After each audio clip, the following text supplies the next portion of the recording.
Bean Coffee Lab. I was on last month, right? On you joined us last Yeah, month. it's been a minute. Okay, it's been a while. So On is going to show us how to brew. One of his coffee is called lychee or lychee. How do you say it properly? Lychee. Lychee. Okay, so people like to say lychee. I know some people like to say lychee as well, but proper pronoun is lychee.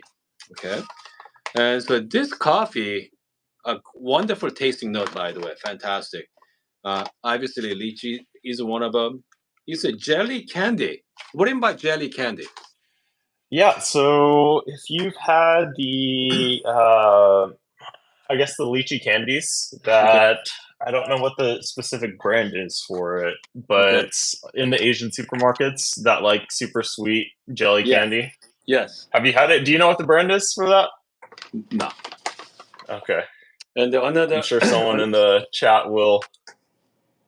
and let us know as well. And what's the last one? Last tasting note. I can't. So hard to see it. Exotic fruit. Okay. What's the Exotic exact? fruits, Yeah. yeah. What's the exotic fruit means? Yeah, so it just means usually fruits in like Southeast Asia. Okay. So um, usually that's like I think the big two tasting notes are lychee and sort of like the juicy, super Okay. sweet jelly candy taste to it. Okay. So And then exotic fruits is when you can start picking out. You'd have to really, I guess, be market persuaded for okay. the other one. But yeah, still just super juicy, very sweet, really nice notes to it. Okay. So how do you brew this? What is your best practice for this? Yeah, Let's do so filter coffee this morning. This afternoon. Filter. sorry. Let's do filter. We're gonna do Yeah. pour over this afternoon. So I mean, what do you prefer? Do you prefer flat bottom or cone shape paper on this coffee? I think brewing can get really complicated, or it can be pretty simple. Okay. So I know Tim was talking about brew recipes and everything. I Mhm. think for it, both work for different purposes. So if Okay. you want something with a lot more body and a lot more sweetness, which I find that this coffee doesn't need for the way I Okay. roasted it, that you can use conicals to chase more of that clarity. But Mhm. otherwise, flat bottoms I usually like for a lot of the co-ferments and the stuff that like you want more mellowed out and you want it to sort of be a gradual graph. Whereas Okay. with conicals, it's a lot more punchy up front with a much quicker fade. Okay. Is how I describe conicals versus flat bottoms. So I'm currently using the same thing you are. Oh, So we're gonna be thanks, using Brian. the. It's called gray Yeah, Kano. yeah, Okay. We're gonna use the gray Kano there. So this is the cone shape paper. Okay. This is yep. the cone shape paper. Conical. I mean, that works pretty good. I'm really enjoying this. All right. And the what's the water temp on this one? I use 91. I don't know what that is in freedom units. I think that's like 91. 194. Okay, let's switch to 91. And are you gonna do a 15-gram dose? Yep, 15-gram dose going in. And which grind are you gonna be using? I like the fortified forte. Okay. That's like I think deep and extreme markets. It looks not Okay. very nice, but it tastes very similar to my 98 low uniformity burrs and as well as the brew burrs. And sometimes I prefer this over it. What is your target time on this one? So for the Grey Kano, under 3 minutes. Sorry, is the how's that sound right now?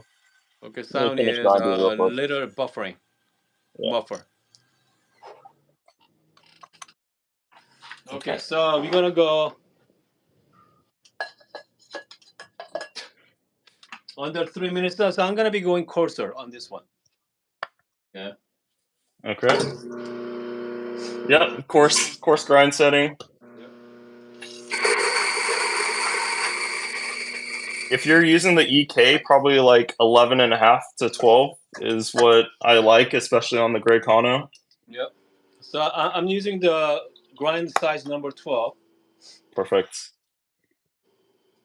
And then what about the recipe for Grey Kano? Yeah, so I do my standard 4 pour. So I do 50, 50, Okay. 50, 100 for 250 out. Okay. That's a 1 to 16 ratio. It keeps it pretty staple, pretty basic, so you don't have to worry about 70, 40, 40, whatever that is that some people do. But yeah, 50-second bloom. I bloom it for about a minute, depending on how long. Sometimes I'll do a double bloom on the second one. Okay. If it is less rested than I would like. All right, you ready, Hoon, or are you Oh yeah, we are still going. prepping? No, All right. we are going. I'm doing the blooming right now. Yeah.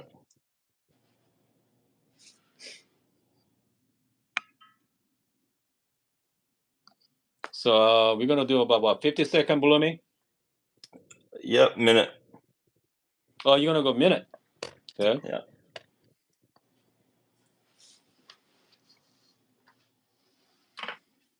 I know Brian said he bought the lychee. Dogman probably has some of the lychee, and Tim has the lychee as well. I'm gonna do another 50 gram. So you do what, 50, 50, and 100? 50, 50, 50, 100. 50, 50. Okay. And I don't know if Tim talked about pour structure at all, but circular pours versus straight center pours Yeah. heavily affects what you're tasting as well. Mhm. So circular pours add more body into what you taste. Mhm. I find for lychee, I really like center pours. You can obviously do a balance of both as well. So circular, and then you can go center. So I'm gonna first pour. I did the circular. Now I'm gonna do the center pour. Yeah. And that's where a lot of people usually like it, is to find the balance of both. But if you really want to taste the difference, only do circular pours and then only do center pours, and one will be quite quite mellow in a way, the center pours, but obviously that can deal with agitation and everything as well.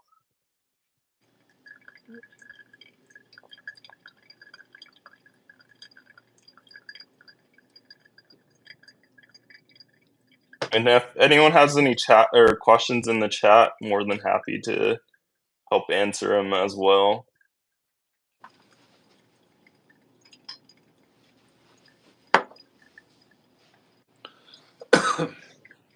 So right now I'm at 230 right now. I think it should be under 3 minutes for sure.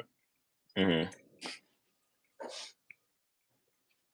I did double bloom, so I'm at 215, and then I'm at 245. Oh yeah, but the Grey Kano's incredibly high flow, so you typically do have to make sure that you're agitating the bed a lot more to start clogging it a bit, just so that you can get a bit more extraction.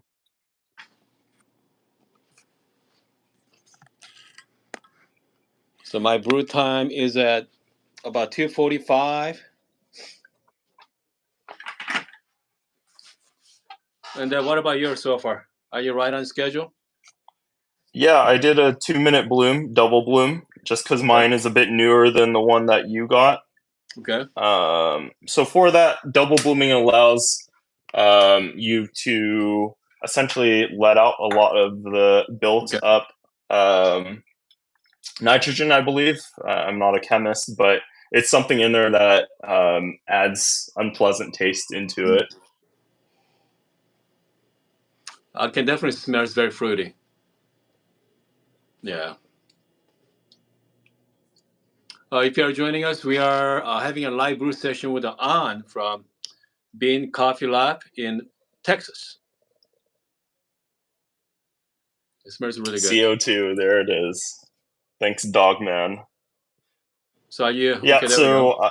I'll probably, that finished at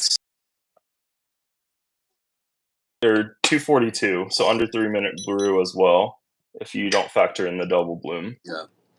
Man, it's very pleasant, I have to say. Very pleasant, clean. Mm-hmm. I bet you it's great for iced coffee for sure. Oh, yeah. Yeah, iced coffee, or even in Bravo Express, you can do a 1 to 2 30-second shot, normal shot, and it is crazy good. So have you brewed with espresso on this one? Here, cheers, buddy. Cheers to on. Cheers.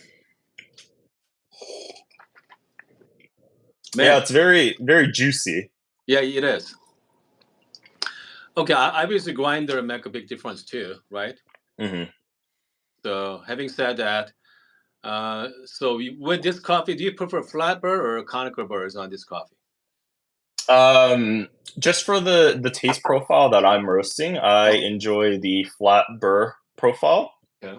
I do have some other coffees for specifically for espresso that's a bit more nutty, chocolatey, what you sort of expect with an espresso roast, or what most traditional espresso drinkers are looking for. Okay. By the way, someone asking about are you two lovers? Actually, Ani's my stepson. By the way, Ani's my exactly. Stepson. So I mean, yeah, you guys. I mean, my viewers has a lot of interesting minds they're going through. So yeah, by the way, so Ani's my stepson. So anyway, go on, move on. Yeah, do you want to? Have you tried pulling espresso with it yet? I did yesterday. Okay, I did yesterday. It's fantastic, by the way. It's great, and sometimes it can be extremely intense. All right, very intense with this coffee. I mean, I don't know. I mean, do you recommend espresso? Let's say someone. I mean, I know a lot of viewers out there. Okay, I mean, a lot of videos on pulling is a high, light roast with your entry level machine, right? Special Bravo Barista Express or those entry machine. My question for you is: can this coffee handle? I mean, this coffee machine can handle light roast like this. What is your thoughts on that? Yeah, I think specifically tropical and lychee, those two are very sweet and very juicy. Like you said, some people might find it too intense. But I think as a nice bridge, you can pull a longer ratio. So I encourage everyone who's brewing on a Bravo Express, even if it's a bad shot outside of your parameters of 1 to 2 within 26 to 34 seconds, that you try everything, right? If it pulls in under 15 seconds and you ground 2 coarse, try it. See what that tastes like. Sometimes mistakes are good, and people coin those terms. So people call it the yeet shot or the soup shot, where it looks super ugly, but some decent users in the chat love it, myself included, for light roast specifically. And then on the other side of things, if it say pulls for longer than a minute, then it's now called a sort of Slayer-esque shot, where you're not adding any pressure profiling or anything of that sort, but it's a lot more extracted, and so you can dilute it down or just sip it and try it as well. So whenever you roast coffee, trying to come up with the different offerings to your your buyers out there, do you think of them about what kind of coffee drinkers out there for your potential clients, potential buyer of your coffees? Yeah, I think you have to, right? So the larger roasters are chasing more consistent roast quality, right? So that tends to mean that they tend to develop a bit more, just so that a cafe that's in Seattle, for instance, tastes sort of similar to one in Boston. Waters are completely different and everything, but at the end of the day, that's what espresso is, right?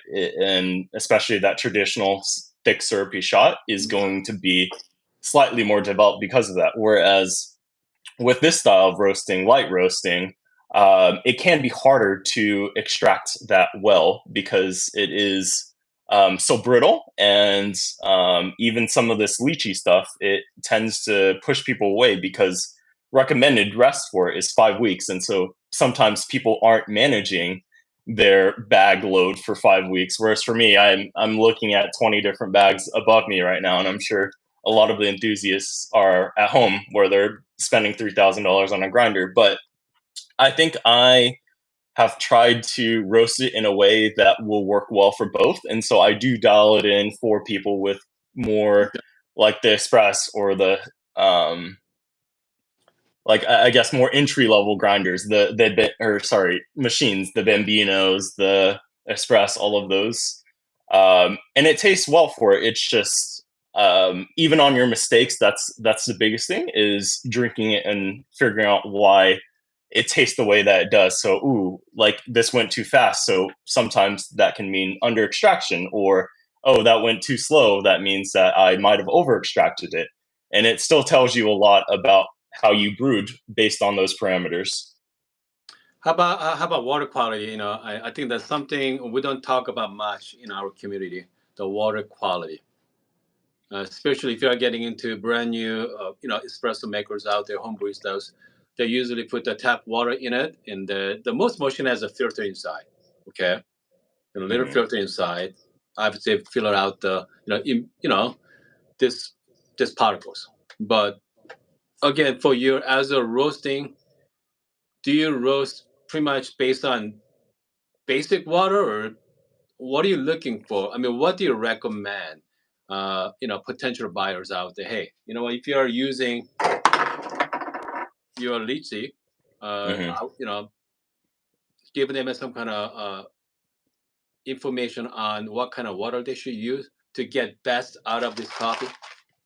Yeah, so you can buy third wave water. That's usually what people recommend as a way to get into it. You can Yep. buy a gallon distilled water and just do a blind tasting. You can Okay. pull 2 shots, mix it up, see, and have sort of no expectation going into it, and just trying the espresso roast for the third wave water, you should be able to taste a pretty noticeable Yeah. difference.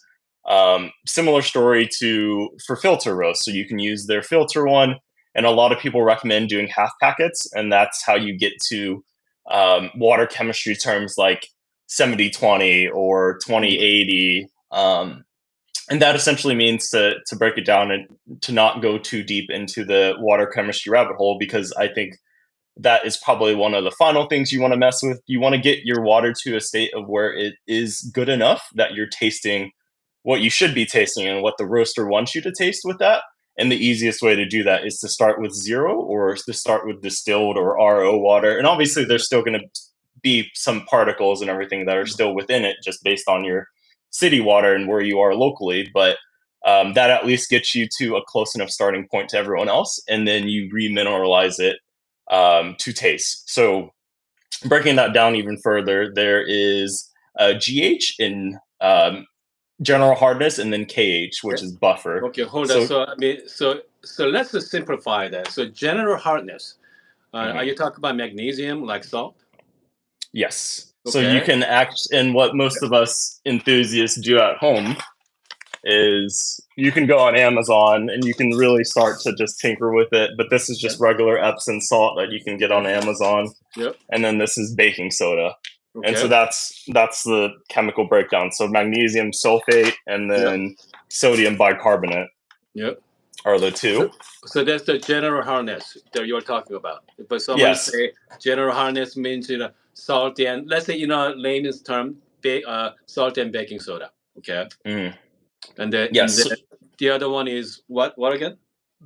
Yes. So general hardness is how intense you Yep. experience the flavors. So that's why that number is typically lower Mm. for espresso, is because you don't, it's already super intense. Yeah. Whereas that second number is usually referred to as KH or buffer. Yep. And that's how much acidity you can taste. So Mhm. baking soda Yep. um, sort of help alleviate that. So the higher your buffer, the less acidity that you can taste, and the more mellow and body Okay. that your water gives. So if you have high buffer, you can actually make something like this, which is a light roast, Mhm. be more approachable to someone who is very against acidity. And that word is in of itself pretty difficult to describe, but Okay. essentially like the sourness that like Mhm. what you think of when you think of battery acid is the term that everyone loves to use. It can help tone down a lot of that, especially Yeah. if you're pulling it for the first couple times. And But then everyone, yeah, go ahead. so you've got the general hardness. And what's the other Yes. components again? Buffer. No, I'm talking about the other one, general hardness, and we are talking about GH and KH are the two. KH. Okay. So KH means what? What's K KH, stand for?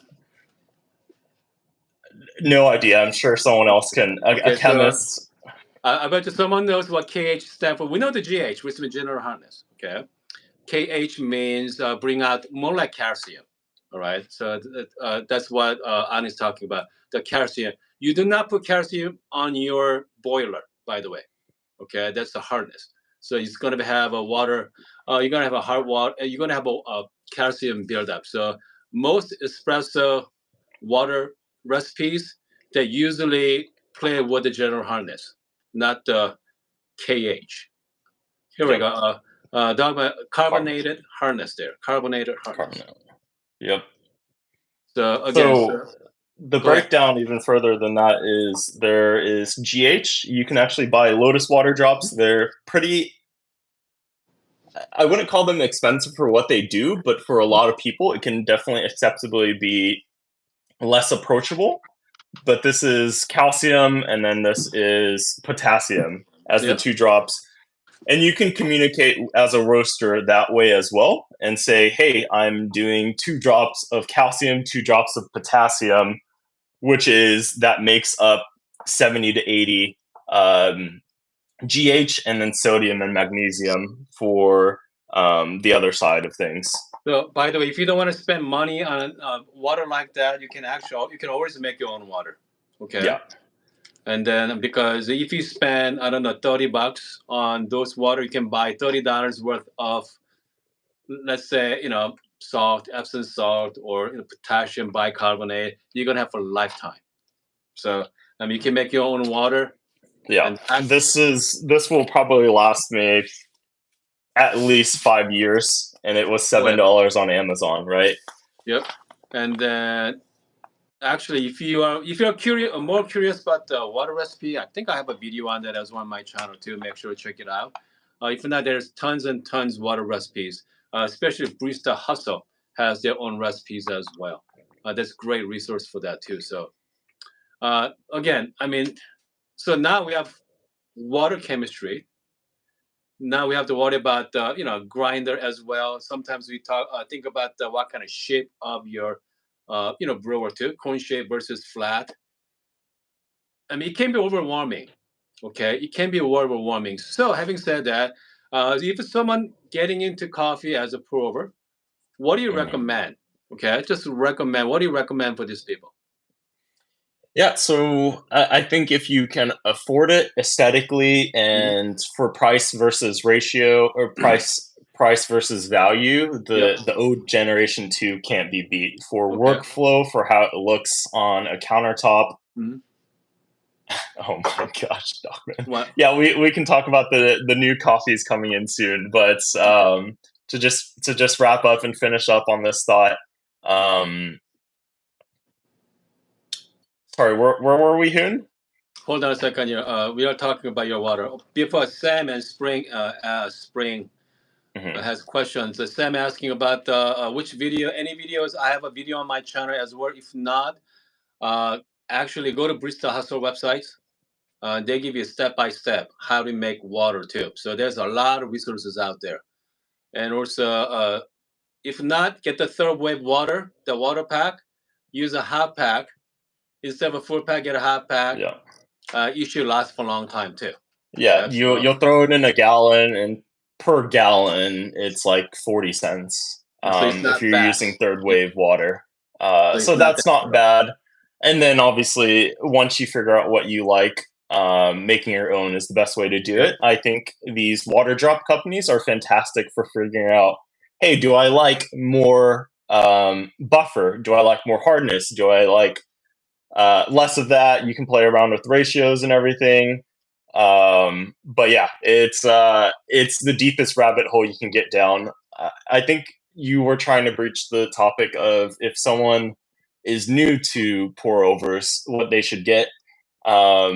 people talk about like SSP. You'll hear that term a lot. Yeah. Multi-purpose burrs. I think for a lot of people that is going to be too finicky, and you're going to pour down a lot of shots or um,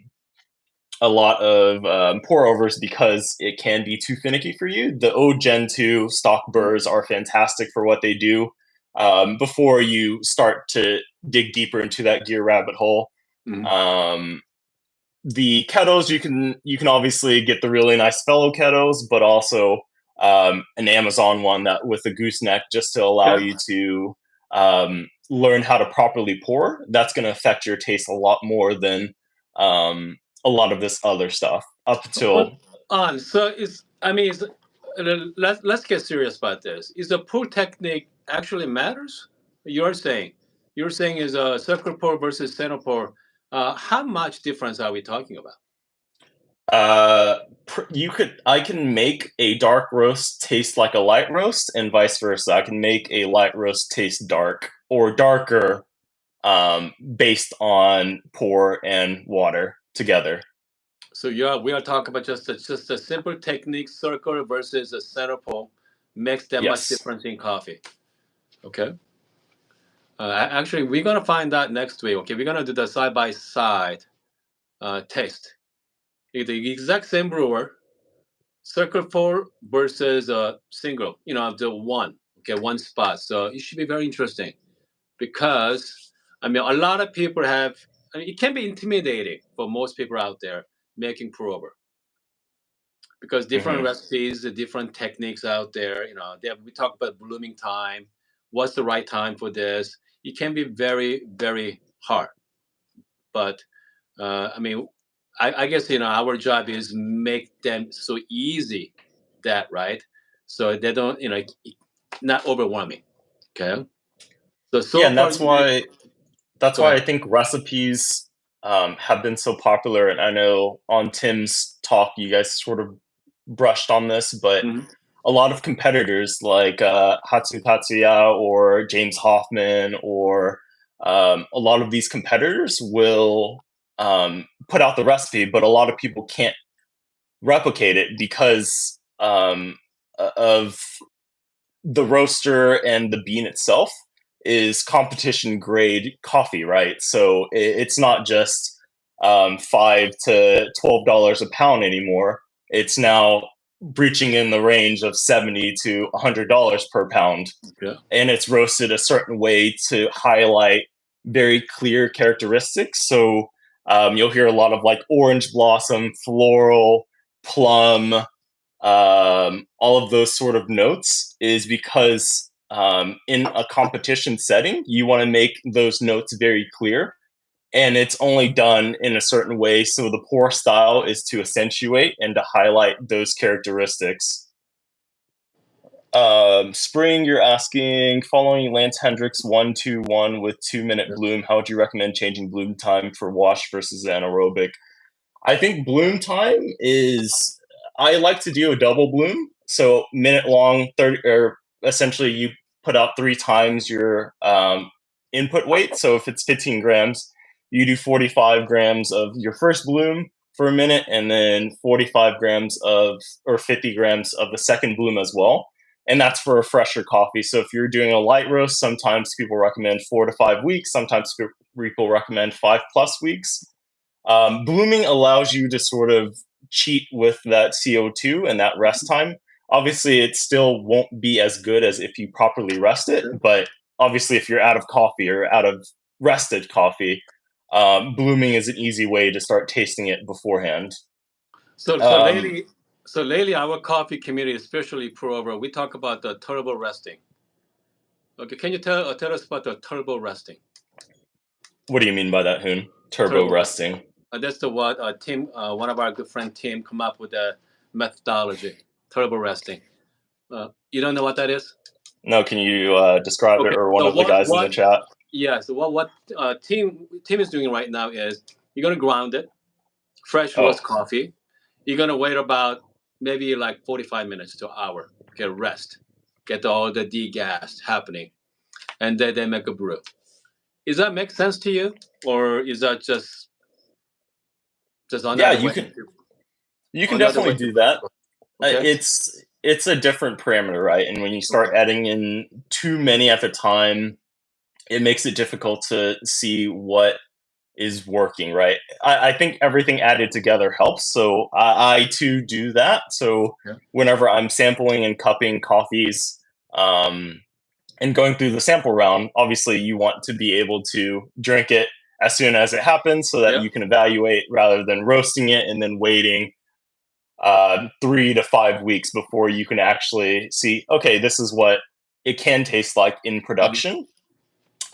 So it's minimizing variables and being very methodical with what variables you're changing and figuring out what that does to impact your final cup. Because at the end of the day, all the recipes and everything is essentially chasing the best cup that you can do, different grinders, different burrs.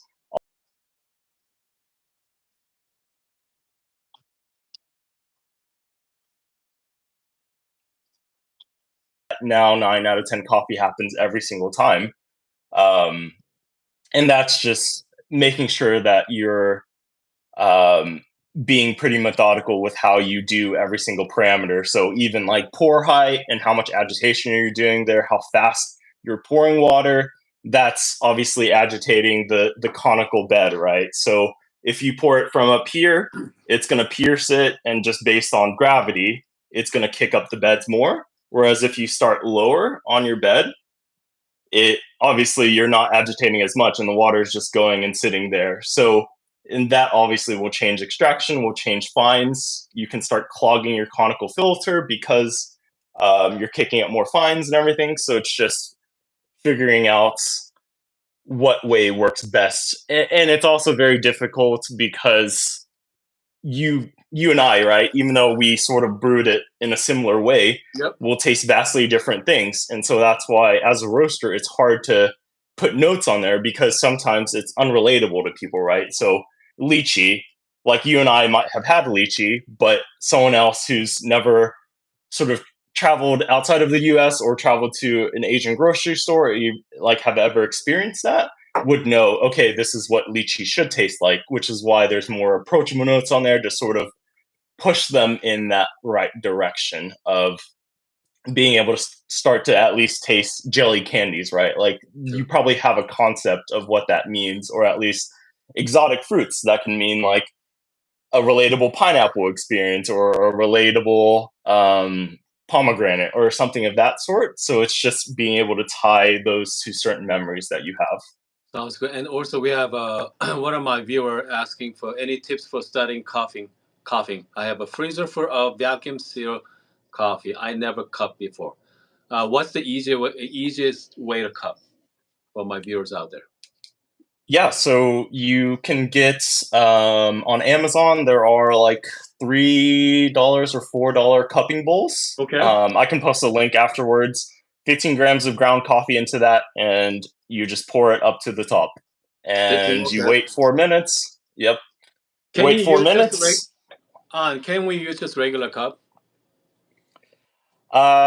You can. It makes it harder to properly cup if you Okay. do that because you have to break the crust that Gotcha. forms up top, and on top of that you have to clean it, right? And so that's why there are specialized cupping spoons that you can Yep. play with. So So um, what Ani is talking about a bowl like this, some kind of bowl like this. This is a small cupping bowl here, and I mean depends.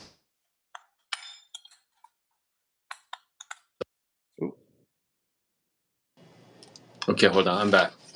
So something like this, I like to use 10 gram. I like to use 10 gram to all the way up, but you like to use 15 gram? yeah, I prefer 15. I find that it's a bit more intense, and it also depends on like yours Sure. looks a lot smaller than the It is ones I small. use Yep. as well. Yeah, so that will obviously affect it based on ratios. And Uh, go ahead.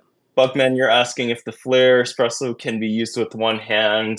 Uh, Probably if you clamp down the machine itself.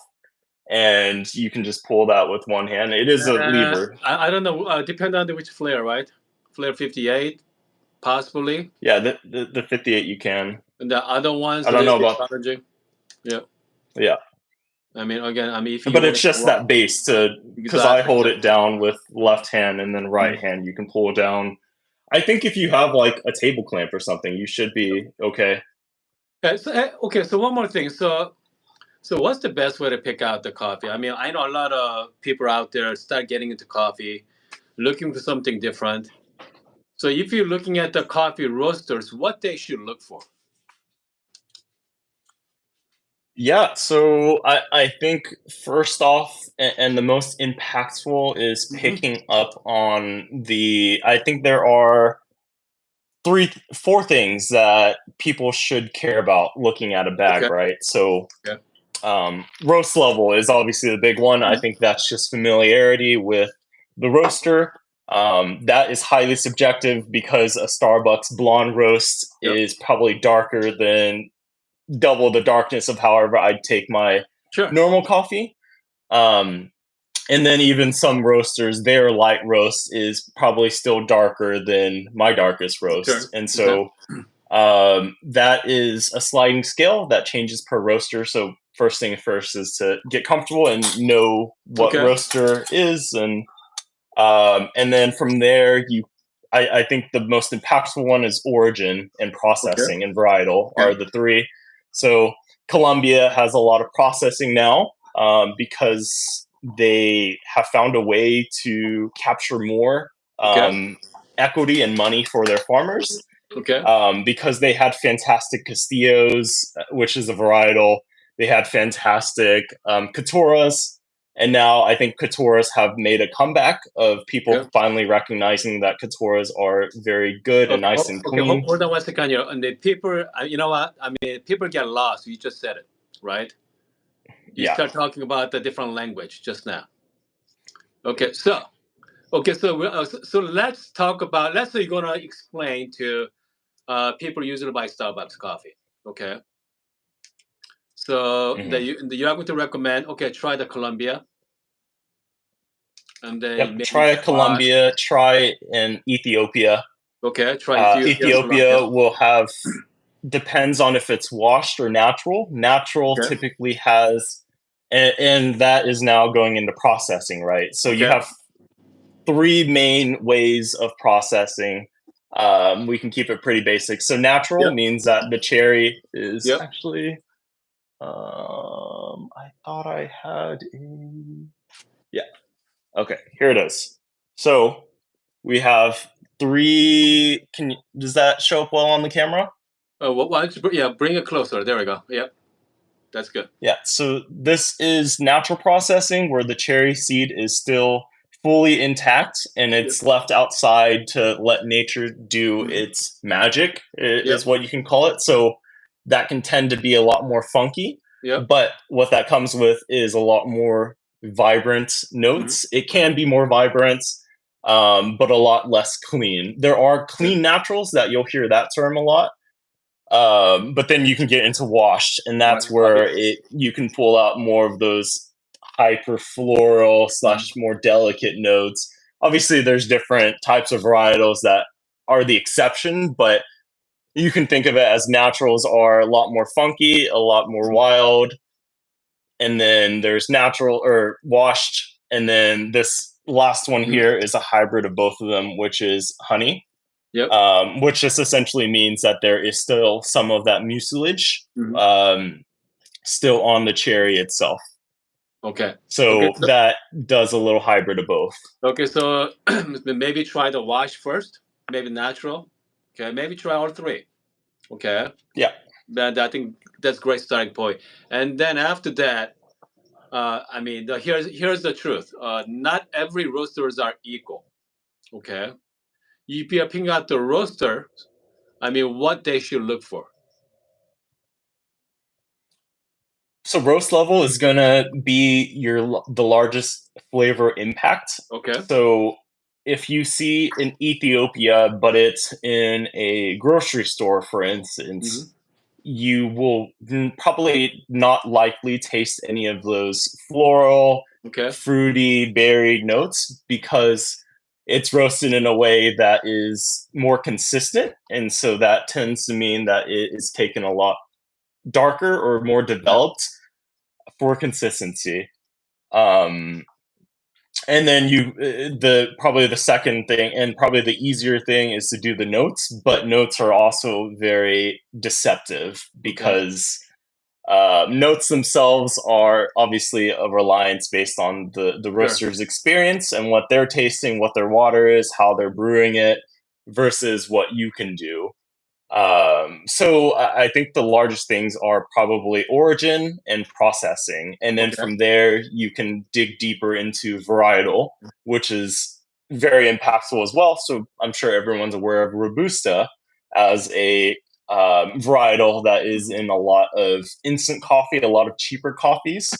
But there are really nice Robustas that you can find as well that instead of saying dark and bitter and needs to be added with milk, because milk cuts through a lot of that bitterness, you can refer to it as stronger or a lot more punchy.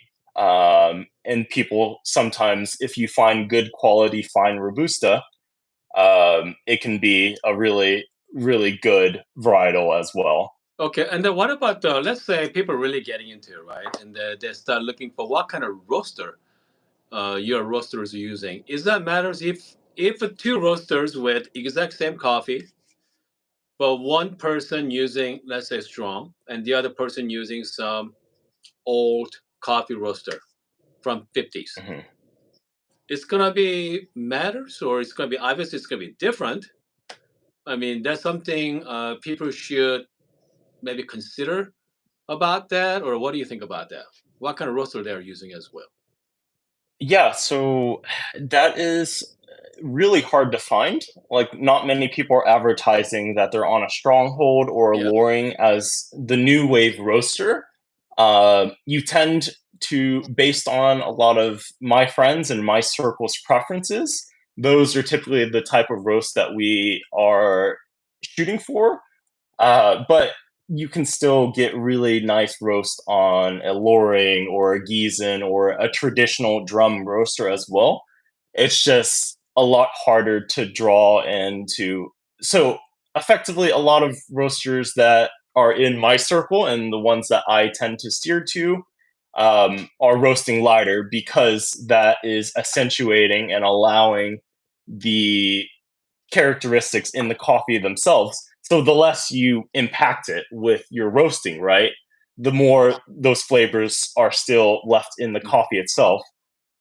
Whereas if you are now having to compromise with a more traditional roaster, Mhm. you have less options to be able to allow those flavors to pop, and which is why you have to sort of develop it more Yeah. because sometimes the inside of the coffee bean can be different than the outside, whereas with the newer roasters a lot of you have more technology to be able to control that is the clear So, and concise so way to put that. last time I talked to you, you're using Stronghold, correct? Mhm. Yes, I'm still using the Stronghold roasters. What that allows you to do, and I think is a fantastic bridge for all different roasting Yeah. styles, is you can roast it like a Loring. You can roast it like a traditional drum roaster. So if I wanted to, I could mimic the style of one of those older machines if that was what I was comfortable with. And I could also roast the new wave style, or I can do a mixture of both, right? And that objectively isn't better or worse than another style. It's just roasting in a way that I prefer to drink. By the way, so people are wonder about why we are talking about coffee roasters here because coffee roaster it doesn't impact your quality of the cup from my experience over the years and what Ani is using. I mean he's using quite nice. I mean that's one of the best coffee roasters. I mean in the world right now. Some of the best roast. So a top roaster I'm thinking about is a Lori. We got also Stronghold, what An's using. And there was still another one, very popular. Those are probably the big two that Big you'll two, right? hear as the new wave roasters. Most folks who are pro bets are Pro bets. for objectively not better or worse. It's just based on the style that you're Yep. tending to drink for. But those are the two big ones. All coffee being roasted in most competitions nowadays. The the world roasting competition is all done on a stronghold because it's the most approachable, and like I said previously, it can mimic any style. So if you come from a 70 kilogram pro bat or a half bag luring or anything, you can still translate a lot of your skills over to a stronghold as well. Okay, so here's what happens when you are going down the coffee rabbit hole, folks. Okay, now people are talking about what kind of roaster they're using, whatever you're buying coffees from, because people wants to know. Okay, I mean, coffee Mhm. hobbyists. I mean, for them, it matters as well. I mean, the coffee. We have thousands and thousands of coffee roasters out there, thousands. But it's only a handful of coffee roasters actually using those top end, coffee roasters. So it's like, think of it as buying a sports car, right? Someone's driving Ferrari or exotic car versus someone driving just regular car. So I mean, again, I mean, this some people doesn't really matter if you are drinking like medium to dark roast. I think it coming from Loring or uh, coming from, let's say, just an average coffee roaster. The difference is not quite as you're doing light roast. So that's the what those machines really shines on a lighter roast. Do you agree on that, or? Yeah, I think um, if you are taking, Hmm? you're typically buying a Brazilian or a Colombian, Okay. and that is consistent, right? Yeah. So you may not taste the difference, but um, it's still consistency, right? And so even with a luring or a Yep. stronghold, you are going to get more consistent batches because of all the technology that's in it that allows it to hone in on every second. This is what the coffee is doing, and be able to adjust and make changes. Whereas on a traditional drum or gas roaster, if you make a change, that change is only going to happen 30 seconds from now. So That's you're right. sort of chasing your curve. Whereas with these new roasters, you can make a change, and within 5 seconds, you'll immediately see the impact on the roast. So it allows you to be more dynamic.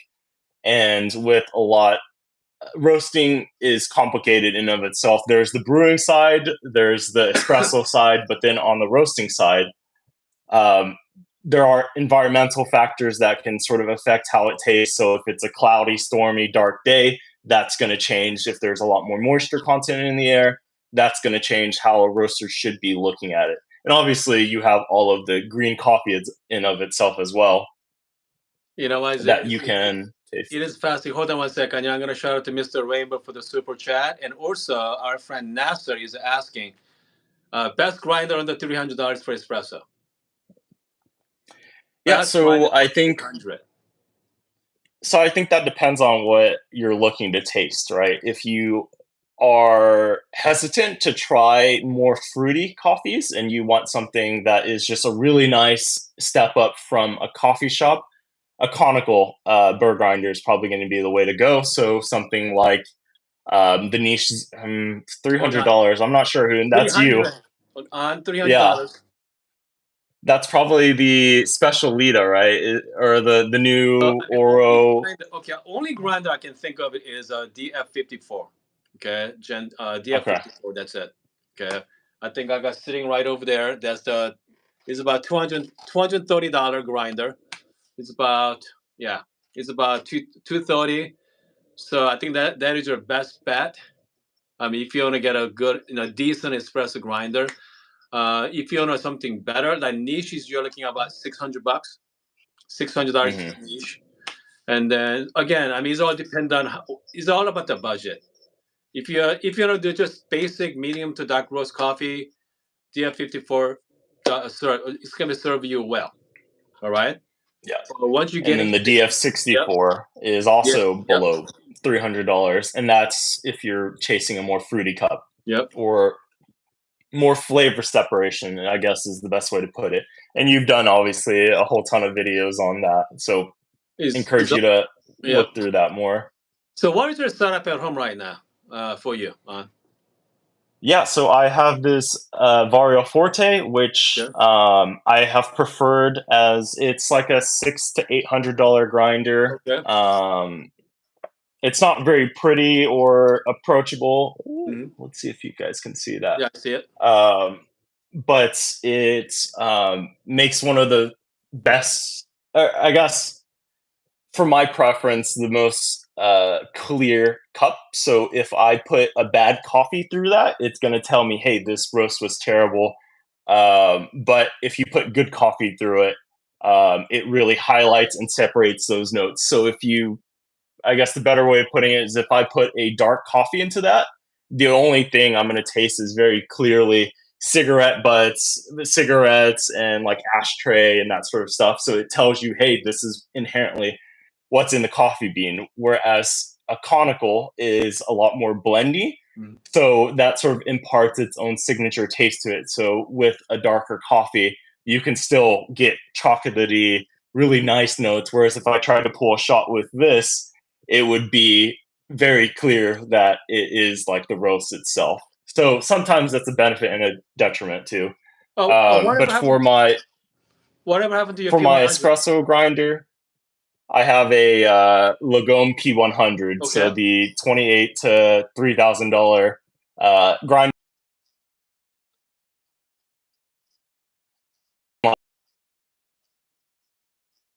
Or low uniformity burrs that I've put through that. I prefer the taste of this for pour over sometimes. But if you're not chasing that final 5% in your cup, I do recommend just a Generation 2 for your pour over needs, and then the DF54 for espresso.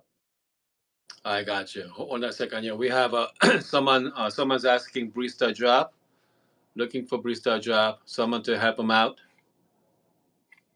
Goodness, good luck to you. Okay, getting a job as barista is not easy anymore. Okay, the future of barista jobs are in jeopardy right now. So when I got back from Chicago a couple of weeks ago, there is a robots running a coffee shop at the moment. Robots. So they only need and I think. Go ahead. I think Onyx Coffee Labs has a robot running an airport coffee shop for them or something, or one of the bigger roasters.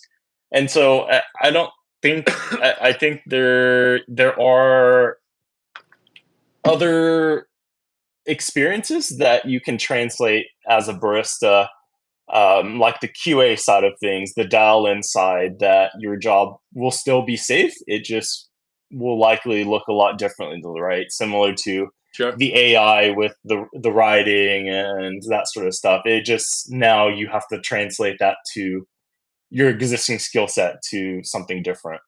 And hold on, so Nasser is asking for what's any thoughts on the Easy Press K Ultra? Okay, Easy Press K Ultra, or similar to K Plus as well. They have a different name for that. I mean, if you don't mind hand grinding, they're fantastic. Okay, fantastic. There are really good hand grinder for both filter and PourOver, but it's a lot of work.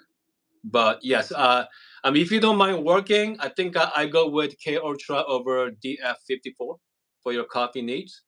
But again, it's a lot of work. But yeah, they're great. They're a great grind. But you're grinding for 2 to 3 minutes to make your shot. Yep. Hold on a second. We have a hot dog is asking, are there significant difference between baskets? Okay. Size and, you know what?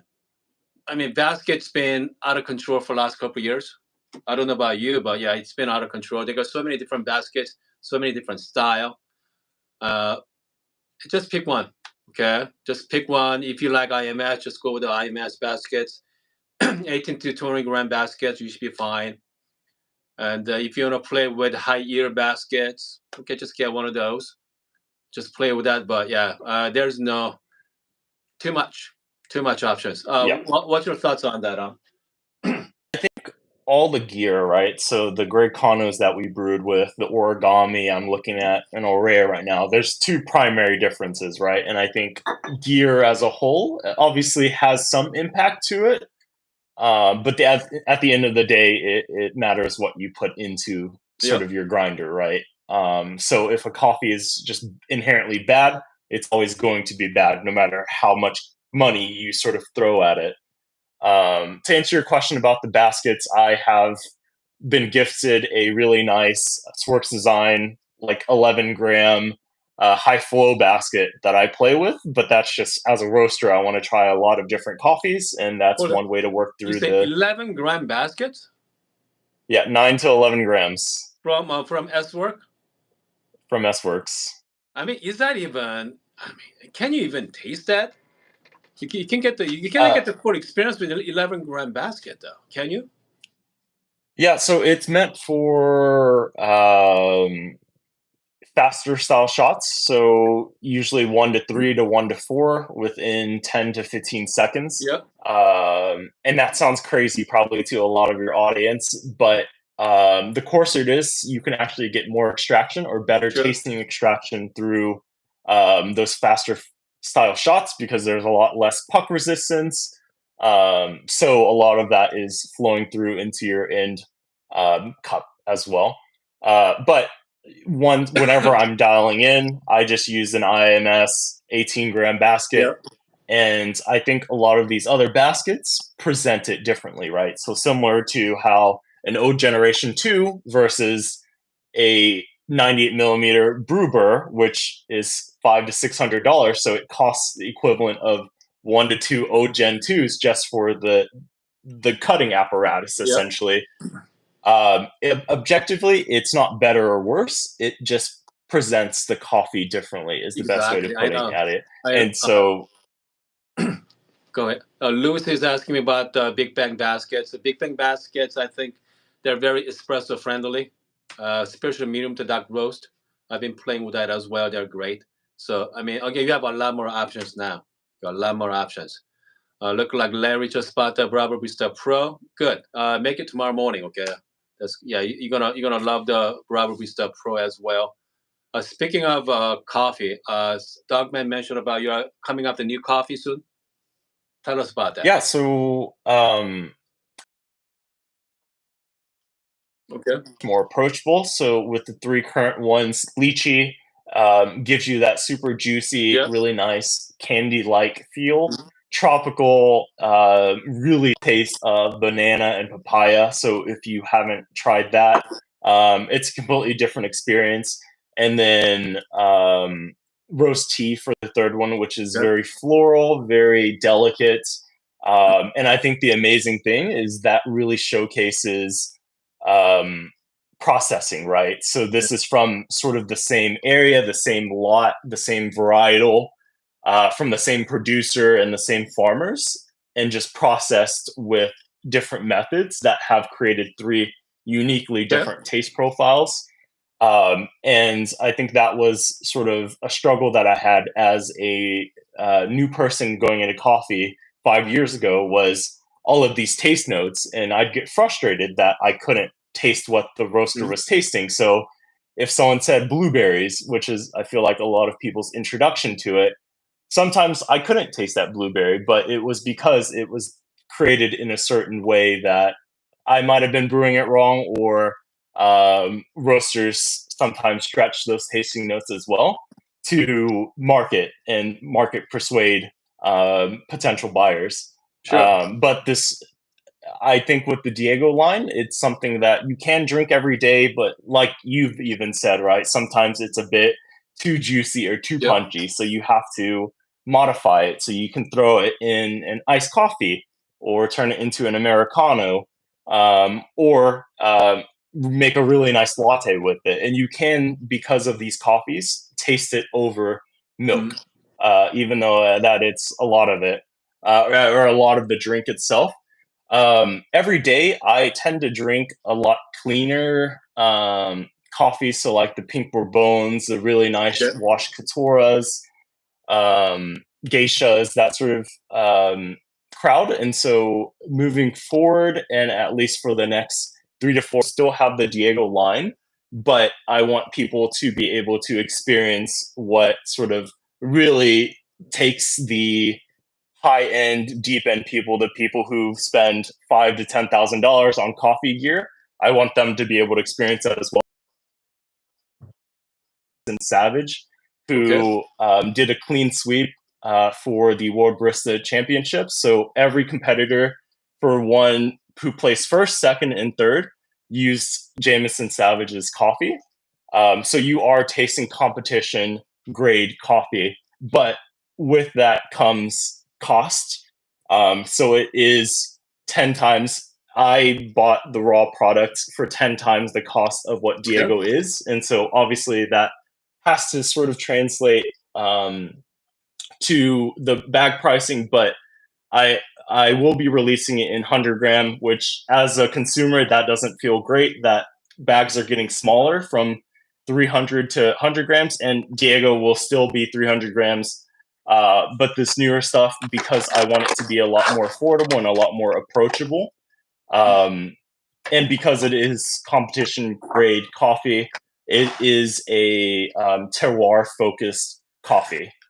So this is purely a Panama classic washed geisha profile. It's called Finca Deborah Terroir. Okay. And it's notes of like very floral, like orange blossom. And it will be very clear if you do taste it that it is a Okay. coffee that is worth its price. Okay. But there Guess are what? a couple other. So this is the 50 gram right here. Okay. Mhm. Imagine just two of these. That's 100 gram. That's it. Not much. Okay. So what is your projected price for that fancy coffee you're gonna about to offer? Yeah, so I am fully transparent with Yeah. my coffee cost and the raw cost to me. So Diego Bermudez cost close to $9 per pound for me to Okay. buy, and that's to get it to the warehouse before roasting it, before packaging it, before all of the other costs it Yep. does to run a business. Um, One of the top end that was used in the competition is $76 per pound. Okay.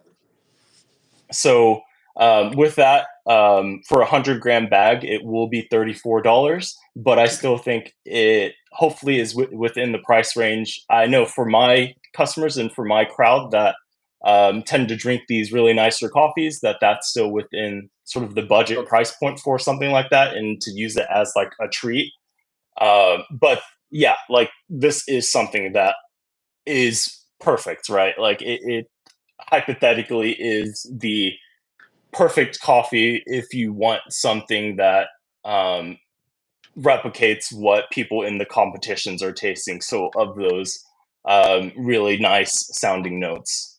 It's about 60 people watching right now. Do you have a coupon code for our great friends at the live chat there? Do you have a Yeah, coupon code? so Hoon, I think the old one still works, Hoon. So Yep. Hoon 10 or Hoon. Is I I'm can gonna put post the it link. again. I'm gonna put Yeah, the link when I'm done with that. Get 10% up, right? yes, 10% off Okay, all purchases. perfect. I mean, 10% is still 10%, guys. That should cover your shipping costs for sure. Yeah, But and again, a message. thanks, IMA Johnson for supporting me. The tropical is really nice, and I'm excited for you to get the lychee as well. And I'm glad that you're properly resting it. A lot of people Yeah. don't, but you'll be in for a treat once 5 weeks hit. Yes. And I'm gonna shout out to Mr. Rainbow for another time for super chat as well. Yeah, Mr. Rainbow is my number one viewer. Okay, I have to say, guys, he's been supporting me my channel for years. Having said that, hot dog ass WDT. Yeah, I like to do it. Once you get familiar with it, I think it creates a lot more consistent Okay. espresso. both RDT and WDT. So I like to spritz my beans before I grind it, just because there's a lot less retention left on it. And then WDT sort of allows a lot more even distribution, especially when I'm using my 11-gram basket, where there's like that can heavily channel and really affect it.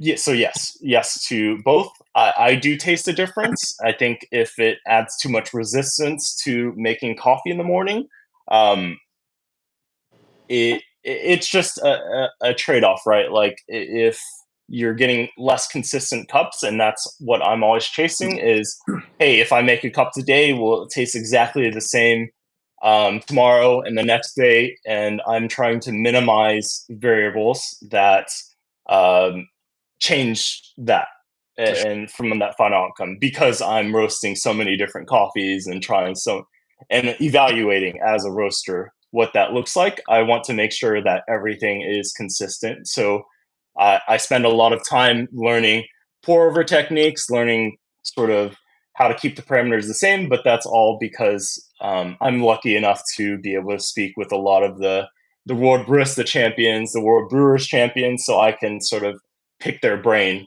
and they can also tell me, hey, your pouring style here sucked, and you'll taste bitterness from these 5 seconds that you raised the kettle too high. But that's very like deep end stuff. Sure.